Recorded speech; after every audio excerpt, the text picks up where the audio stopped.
Tutorial number 2 में हम देखेंगे रेक्टेंगुलर कोऑर्डिनेट सिस्टम के बारे में। रेक्टेंगुलर कोऑर्डिनेट सिस्टम सेम है एब्सोल्यूट कोऑर्डिनेट सिस्टम की तरह, बट रेक्टेंगुलर का मतलब है जिस भी पॉइंट पे आप जा रहे हो, सपोज आप ए से बी पे जा रहे हो तो ए जो है आपका ओरिजिन पॉइंट हो गया, मतलब ए को आप 0,0 कंसिडर करोगे। देन फॉर बी, अगर आपको बी का पॉइंट निकालना है तो आपको ए को 0,0 मतलब जैसे कोऑर्डिनेट्स में यहाँ देखो, अगर आप गौर करो थोड़ा ध्यान से, यहाँ 0,0 है जबकि ये कोऑर्डिनेट्स अलग है। आप ये मान लो कि जब भी आप आगे बढ़ोगे हमेशा आपको एक नया कोऑर्डिनेट सिस्टम इस्टेब्लिश करना होगा।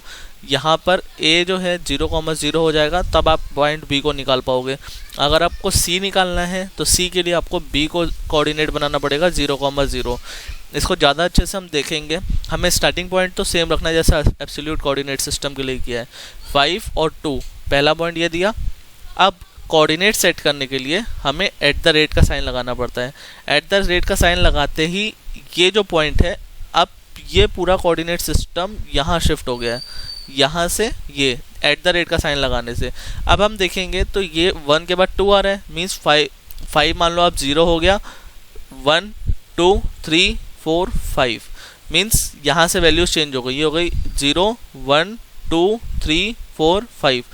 और एक चीज़ हमें इस पे ध्यान रखनी है, अगर आप x पे काम कर रहे हो तो y की वैल्यू हमेशा 0 रहेगी, और अगर आप y पे काम कर रहे हो तो आपकी x की वैल्यू हमेशा 0 रहेगी।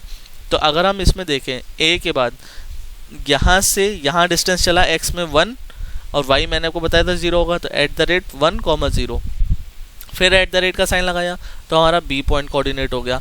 अब b कोऑर्डिनेट होने से ये 0 1 2 3 4, बट हम देख रहे हैं कि हमारी लाइन यहाँ नहीं जा रही है, हमारी लाइन ऊपर जा रही है यहाँ से। अगर ये यहाँ जा रही होती तो हम फिर x में देखते, अब मगर ऊपर जा रही है तो हम यहाँ पे देखेंगे। तो इसके करस्पॉन्डिंग देखें तो ये हो गया 0 1 2 3 4 5।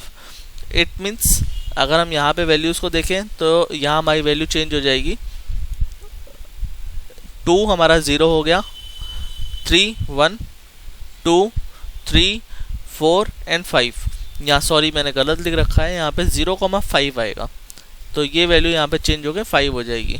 देन नेक्स्ट हम आगे बढ़ेंगे, नेक्स्ट देखेंगे हमारे पास ये पॉइंट है। इसी तरीके से हम हर एक पॉइंट को कैलकुलेट करते जाएंगे और लास्ट में C एंटर कर देंगे, तो इस तरीके से हमारे पास नई वैल्यू जनरेट होकर आ जाएगी। इस वैल्यू को हम यहाँ पे कैसे करेंगे, हमें कमांड लाइन पे जाना है, L एंटर करना है फॉर लाइन के बाद पहला पॉइंट 5,2 देना है, 5,2 देने के बाद एक प्रेस करना है एंटर। फिर आपको क्या करना है, @ का साइन लगाना है। आप यहाँ नीचे कमांड लाइन पे देखते रहना क्या कर रहा हूँ मैं। उसके बाद आपको वैल्यू करनी है 1,0। 1,0 में देखिए लाइन ये 1 mm की लाइन हो गई। इट मीन्स 1 mm की लाइन x डायरेक्शन में, 0 मतलब y 0 है। आप ये मान लो कि पहला वर्ड जो है वो x है, दूसरा जो है वो आपका y है, तो x में 1 mm की लाइन बन गई। अब हमें चाहिए y में, तो y में हम करने के लिए क्या करेंगे, हम माउस को नहीं छेड़ेंगे, हम सिर्फ @ का साइन लगाएंगे 0,5, क्योंकि यहाँ वैल्यू मैंने आपको बताया कैलकुलेट करने में शायद मैंने कुछ गलती कर दी हो, यहाँ पे 6 की जगह 5 आना था, तो 5 एंटर। देन अगेन @3,0, देन @0,1, क्योंकि y में 1 mm ऊपर जाना है, तो ये देखिए फिर @ अब देखिए अब क्योंकि हमारा ओरिजिन पॉइंट ये हो गया, अगर ये ओरिजिन है तो इधर वाली वैल्यू पॉजिटिव होगी, इधर वाली वैल्यू निगेटिव हो जाएगी। मीन्स अगर हमारी लाइन इस तरफ जा रही होती तो हम डायरेक्ट लिख देते 7,0। आपको करके दिखाता हूँ। @ का साइन लगाना है आपने, 7,0 किया आपने, तो सॉरी @7,0, तो @7,0 से लाइन इस तरफ, मतलब 7 mm की लाइन बन गई। बट हमें तो लाइन इस तरफ चाहिए थी, हम क्या करेंगे, U एंटर करेंगे अंडू करने के लिए। यहाँ देखिए हमारे पास एक ऑप्शन है अंडू का, तो हम सिर्फ U एंटर कर देंगे तो अंडू हो जाएगा। तो हमें इस तरफ अगर लाइन चाहिए मीन्स लेफ्ट हैंड साइड में, तो हम -7 करेंगे, तो यहाँ आ जाएगा @-7,0। फिर नीचे जाने के लिए माइनस का साइन आ जाएगा 0,-1। फिर इस तरफ आने के लिए @3,0 and then C enter for close. इस तरीके से रेक्टेंगुलर कोऑर्डिनेट सिस्टम वर्क करेगा। नेक्स्ट अगर हम देखें तो हमारे पास आता है polar coordinate system. Polar coordinate system पे अगर आप गौर करो तो यहाँ मैंने एक ग्राफ बना रखा है जिसमें दिखा रहा है कि अगर लाइन इस तरफ जाएगी तो एंगल होगा 0, लाइन ऊपर जाएगी तो 90, लाइन इस तरफ आएगी तो 180, मतलब अगर इस पॉइंट से लाइन इधर जा रही है तो ये 180 हो गया। फिर अगर लाइन नीचे की तरफ जा रही है, जैसे ये यहाँ से नीचे जा रही है, तो ये एंगल हो गया 270।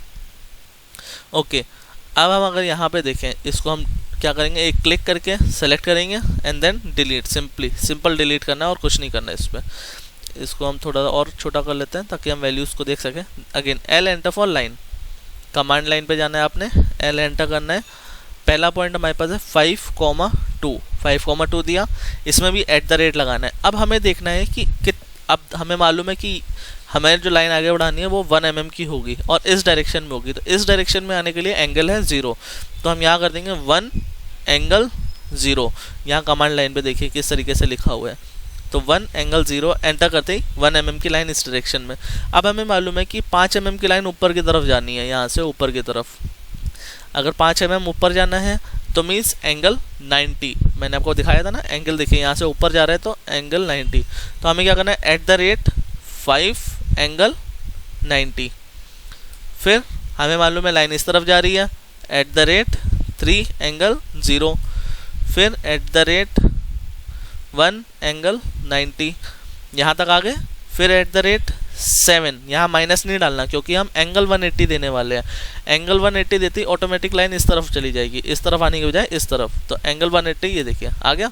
फिर @1 एंगल 270 करती नीचे चली गई लाइन, यहाँ पर आ गई।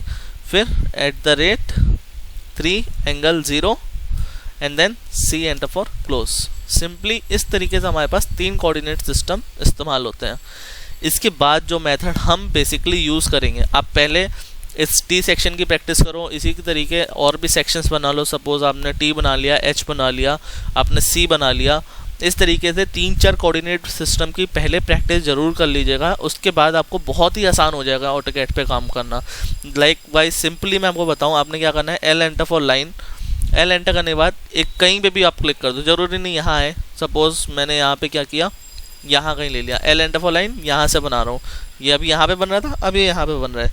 अब देखिए ये क्या है, किसी भी डायरेक्शन में जा सकता है। अभी आप F8 दबाओगे, F8 दबाते ही अब ये सिर्फ 0, 90, 180 और 270 पे जाएगा, मतलब स्ट्रेट लाइन बनेगी, ये यहाँ कहीं नहीं बन सकती। आप F8 को दोबारा दबाओगे तो यहाँ पे पोलर कोऑर्डिनेट सिस्टम में चला जाएगा और ये कहीं किसी भी एंगल पे लाइन बना सकता है। अब हमें क्या करना है, F8 दबाया, हमें मालूम है हमारी पहली लाइन यहाँ से यहाँ तक 1 mm है, तो हमें सिंपल 1 एंटर कर दिया, 1 mm आ गया। इसको जूम कर लेते हैं। ऊपर हमें मालूम है 5 mm है, तो ऊपर माउस को मोड़ना है खाली आपने उस डायरेक्शन में जिस डायरेक्शन में लाइन बनानी है। 5 एंटर। अब मुझे इस डायरेक्शन में चाहिए 3, तो 3 ये दे दिया, ऊपर चाहिए 1, 1 इधर दे दिया, इस तरफ चाहिए 7, 7 यहाँ दे दिया, डाउनवर्ड चाहिए 1, देन दिस डायरेक्शन में 1 and then C enter for close. तो सबसे सिंपल मेथड ये हुआ। इस मेथड को मैं एक बार और दिखा देता हूँ आपको। आपने L एंटर करना है, क्लिक करना है किसी भी पॉइंट पे, आपको सपोज इस तरफ जाना है या इस तरफ जाना है, यहाँ पे सपोज अब मुझे 2 mm का बनाना है तो मैंने 2 mm दे दिया। यहाँ से मैं वैल्यू चेंज कर देता हूँ, सपोज 10 दे दी मैंने, तो यहाँ 10 आ गया, देन यहाँ पे 5, देन ऊपर गया यहाँ से 2 mm, देन यहाँ पर आए और यहाँ वैल्यू दे दी हमने 10 छोटा पड़ेगा, इसको U एंटर कर दो, अंडू, और कुछ बड़ी वैल्यू लेते हैं, अराउंड 15 ज़्यादा बड़ा हो रहा है क्योंकि अभी मैं मेजरमेंट करके नहीं बता रहा हूँ, ये रैंडम वैल्यू ली हुई है। अब सपोज मैंने यहाँ से यहाँ तक 5 लिया है और 2 बीच में गैप है, इट मीन्स हमें लेनी चाहिए 12, 5 + 5 + 2, ओके 12 आए, फिर डाउनवर्ड 2, फिर इस डायरेक्शन में 5 एंड देन बॉटम में जाके या तो C एंटर कर देना है या फिर यहाँ पे click, C enter for close. तो इस तरीके से हमारे पास फिगर दोबारा से तैयार हो गया।